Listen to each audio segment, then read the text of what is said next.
My name is Adipo Jadiola. I'm a registered nurse and a registered midwife. Niovo Health is bringing to you a show for pregnant women and postpartum mothers. You might be wondering what Niovo Health is all about. Niovo Health is a tech platform that is redefining maternity care for all pregnant women and postpartum mothers by delivering personalized, uninterrupted, and professional care for your safety and for the safety of your baby. On the show, we're going to have pregnant women and postpartum mothers from different backgrounds sharing their experiences on pregnancy and postpartum, the challenges they face, and how they were able to handle it. And also on this show, you'll be learning valuable information to ensure the safety of you and your baby. So yeah, stay tuned and watch. And so on today's episode, we have a mother. I mean, she does not even need any other evidence again. The evidence is clearly right onto her. Yeah, so she's going to share her pregnancy experiences, postpartum. She's also going to be sharing her labor, delivery fears, the fears that she had, if she experienced any tears during labor, how she was able to handle it, how fast she was able to heal, and all of that. So here we have Mrs. Ifnaya Daniels. I'm a wife, a mother, a homemaker, a nurse as well. Oh. For now. And of course, this is my evidence. I'm so honored to be here. Yeah. Thank you. Maybe you're honored. What if she's not honored? No, she is. That's why she's with me. No, we had that. Okay. She is. We're so happy to have you on the show. Thank you. Yeah. And so, okay, so we're going to, before we start going to the questions, talking about labor and delivery fears, we actually want to know a brief story about your pregnancy journey and postpartum journey. Well, for me, my journey wasn't as pleasant, actually. It was quite traumatic. I didn't know I was pregnant till I was about 3 months gone. Ooh. So I didn't treat my symptoms well. Maybe that's what led to the other symptoms I had in pregnancy. So I thought, okay, maybe it was malaria. I was taking drugs, unprescribed, as per those now. So it was not until someone said, let's do a scan. I was like, no, I did a pregnancy test the week before and it was negative. She was like, let's do a scan. So when we did the scan, we saw my bundle of joy here. And I remember I was so shocked. It was a mix of emotions. I was shocked. I was like, how come? Last week I did a test and it was negative. And this week you're telling me there's a fetus growing in me. So from that time, it was from one thing to the other because I was actively working while pregnant. I had nausea, vomiting. I couldn't keep anything down, headaches. I couldn't sleep well. So it felt like, But God said, children are a gift of the Lord. This one is not really feeling like a gift right now, but we kept pushing. And where I was working at the time, you still have to deliver. Like, you have to show up, whether you feel like it or not. Yeah. And coupled with the fact the experiences around me were not pleasant, my matron, my nursing matron at work, had a terrible experience. She went into an emergency CS and then lost the baby the next day. One of my colleagues at work was pregnant and then lost the baby. So I was in this constant state of anxiety, panic. I'm like, what's going on? Should I resign? But I didn't want to because I didn't also just want to be at home alone with my fears. So it was from one thing to the other, but at the end of the day, I really give God all the praise for his grace that carried me through. Yeah. So that's a summary of it. Oh, that's really nice. That's really nice. So we're going to be talking about your labor and delivery fears. How were you able to prepare mentally and emotionally for labor? Well, mentally, by the time I found out I was pregnant, I started visualizing the entire process. I visualized how swift I wanted my time in labor to be, I started re-educating myself about the process again, from contraction to positioning and then to pushing out the baby. So visualization did it for me. Visualization and then educating myself again about the process, that did it for me mentally. And emotionally, I'd say affirmations. Because of the experiences I had to affirm myself. I curated my affirmations from the Supernatural Childbirth. I don't know if you've heard about that book. No. The Supernatural Childbirth by Jackie Mize. So there's a portion of it where you tell yourself, oh, my body was designed to do this, regardless of how I feel. You know, I was designed to do this. So I'd like say that out loud to myself. So that helped me get into labor and delivery. Yeah, Yes. the right mindset Yes. for that. Oh, that's really, really beautiful. Yes. So you're recommending the book for pregnant women, Oh, yeah? yes, I absolutely do. Please get the book. It brings comfort and confidence, and it just takes away the confusion. Okay, what do I say? It just helps you with that. Oh, that's so lovely. That's so lovely. So all of this helped you prepare mentally and emotionally for labor. Yeah. Okay, so what were your fears? Like, what were you scared about before delivery? What was giving you constant anxiety or something like that? And how were you able to overcome them? Okay, as I said earlier, the experiences and then the patterns I had seen as well in my family. There's a tendency for you to either miscarry your first child, or there's a stillbirth, or just something. So I felt like, what if I lose this baby? And then coupled with the experiences from my colleagues at work, you know, I was like, God, what's happening? Okay, so my sisters have had stories of stillbirth and then losing their first child and all miscarrying. And with my colleagues at work as well, you know, I just felt like, oh my goodness, what if I lose this pregnancy? So I had that fear of losing my child.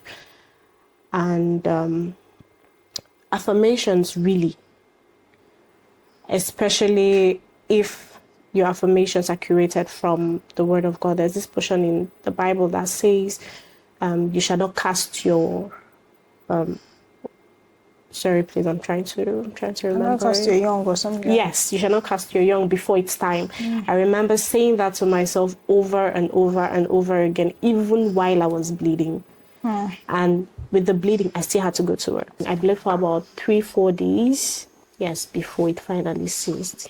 And then also, let me not forget the prayers from my husband, my spiritual father, and then my friends. Oh.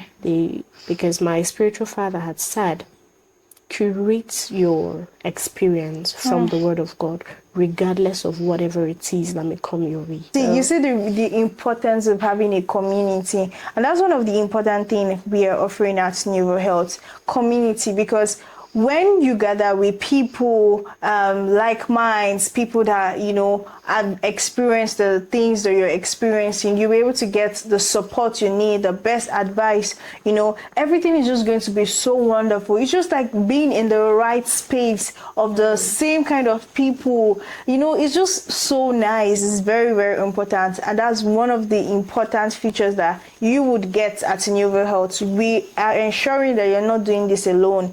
Yes. So the last question I'd be asking you is, did you experience any tears during delivery, and how long did it take you to heal? Vaginally, I didn't experience any tears because I had a CS, so I was cut open. Ooh, okay. An emergency CS, actually. Oh, Yes. wow. Oh, So, tell us about that. okay, so I had gone for my antenatal. Mm-hmm. I remember it was a Wednesday. Done my blood work, went to, because I was about 36, 37 weeks. So carried my results, going to see my doctor, and she glances at it. She's like, okay, let me check you, the routine. So she does. She's like, we need to go for a scan. It's like, okay. She said she's not really getting the heartbeats. I'm like, So went, did my scan. I could hear the heartbeats. Well, what's this man saying? So went back with the report to her. Oh yes, I forgot to mention I had a fibroid. Oh. Yes. So I didn't look at the results. I just took it back to her. So the positioning of the fibroid had changed weirdly. So it had gone to the opening of my cervix. It had moved to. Okay, so let me explain that medically. Like, this is a cervix. The fibroid stayed at the door. It's literally at the opening, if I'm right, at the door. So there's no way like she would have had a vaginal delivery. Basically, there's no way you would have had. The best option was that CS. Yes. And then I asked, I was like, is there no other option? Because I didn't prepare myself for CS. CS, yeah. Because the truth is, I have attended to post-CS moms. Recovery, Jesus. Yeah, that's another thing we're going to talk about, recovery for CS. So I didn't want that for myself, not because of the Hebrew women kind of thing, no, not at all. But, like, no, I want to be able to pick up as soon as possible. And just move on with life, not to... So she's like, no, you have to take a room now because your child is going into distress. When I heard that, I just broke down. I just broke down. So I remember calling my husband, crying. He's like, no, it's just CS. Like, it's nothing major. I said, God, I'll have a scar for life. And another reason why I wasn't prepared was my mom wasn't here yet. Okay. So I'm like, am I going to do this alone? He's like, I'm here now. I'll help you. So I was admitted into the hospital. The nurse came in. She's like, Ma, okay, you're going to have to rest. Rest, Nebe. That night, I said, you know what, rather than me and my anxiety, like leaving myself to my anxiety, why don't I dance? And that was during the Hallelujah Challenge period. So that night, I danced. I kept kept dancing. I'm like, now you said, go and rest. Go and rest. And that was the day Pastor Jerry was on. So you know that there's no resting. So, but at the point I got tired. I'm like, you know what? I think about 1, 2 a.m. I just went. I said, you know what? Let me just continue in the spirit. So slept off. Next morning, I was the first in line. Then I said, no, you push it on. I'm not mentally ready, prepared yet. You know, you push it, go. So the first 2 people went. They wheeled them back. I was like, as though they were dead. I'm like, God, I beg. Yeah. God, I beg. So it was my turn. My friends had come by the time I was going. My friends had come. My one of my mommies in Abuja was around. Like, there were people, my sister-in-law and her friends. Like, so I was surrounded by people. So by the time I was going in, everything that had to do with fear, anxiety was gone. So I went into the theater. You know, as I was prepped, I prayed, like, I know you're here with me. Please make it easy for me. But for some reason, I was really uneasy. So we started the process. When I saw my baby girl, I'm like, oh, you're out, oh. All this stress, see how tiny you are. How tiny you are. Then my doctor now says, Ify, let me just take out this fibroid. Yeah. I should have said no. Because what followed, Jesus is Lord. What followed was really traumatic. She's like, you know what, let me just take it out. I'm like, oh, okay, ma'am. Because she said, seeing that it's here, let me just take it out so you don't have to come back for myomectomy. For a myomectomy. I was like, okay, ma'am, go ahead. She did something. I'm like, oh, ma, I felt that. She's like, no, you're not supposed to feel it. I'm like, ma, I can feel it. Then I started screaming. She's like, wait, raise up your leg. That's how you know the epidural. If it is one of, I didn't just raise up one. Some of them, stop it. Ah! I was in Stop pain. it. I was screaming. She's like, no, if you stop, you're pushing out your intestines as you're screaming. Please stop so that I don't make a mistake. I don't know what she did. She shouted. She's like, please, but she get her something.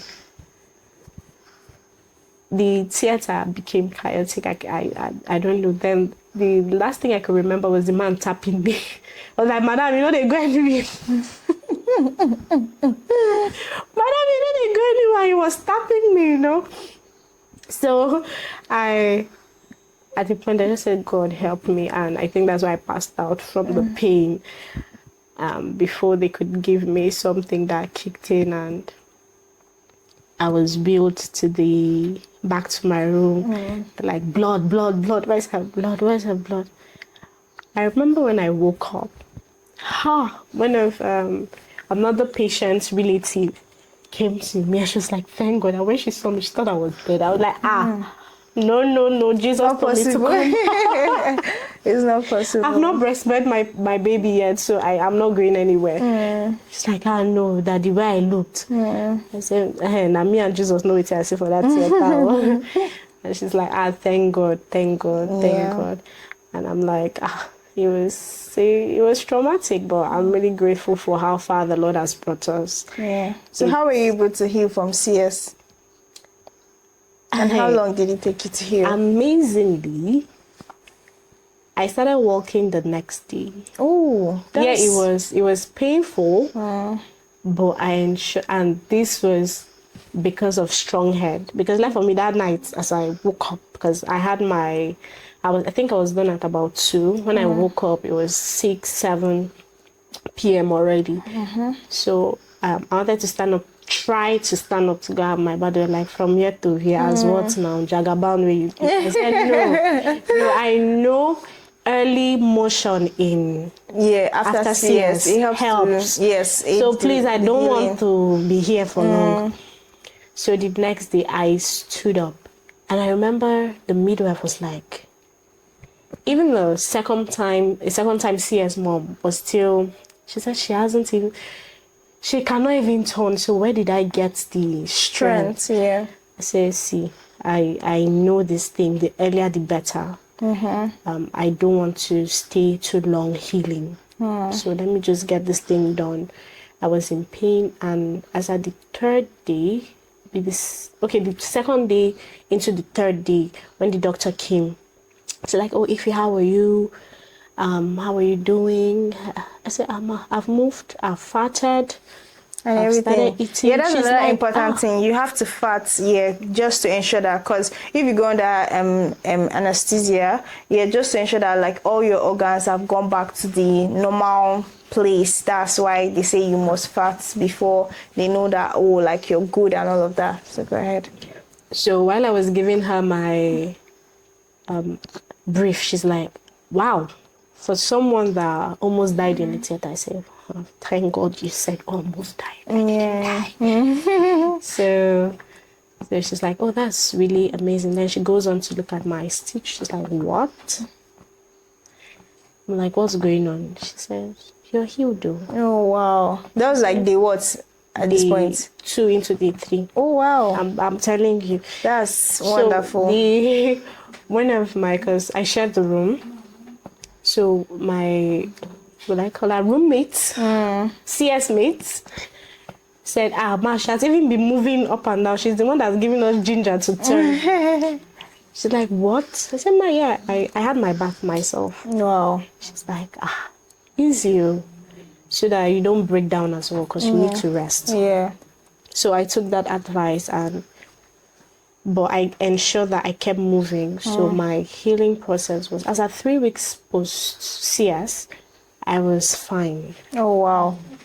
Like, I really was fine. Yeah, so you've heard from her. Thank you so much for watching. Thank you very much. So also don't forget what Niovo Health is all about. We're helping to give personalized maternity care to women, pregnant women, postpartum mothers, to ensure the safety of you and your baby. You get antenatal classes, you get one-on-one midwives, you get professional care uninterrupted 247. Yes, you can call your midwife at any point in time to tell her that you have this problem. It's important that you not only get the right information, but you get the right information at the right time, and that's why Niovo Health is here for you. So do well to like, share and subscribe to this video, and also drop in the comment sections, tell us your own experience. If you had CS, how fast were you able to heal, your labor and delivery fears, and all of those amazing stuff. Thank you for watching. Bye. Bye.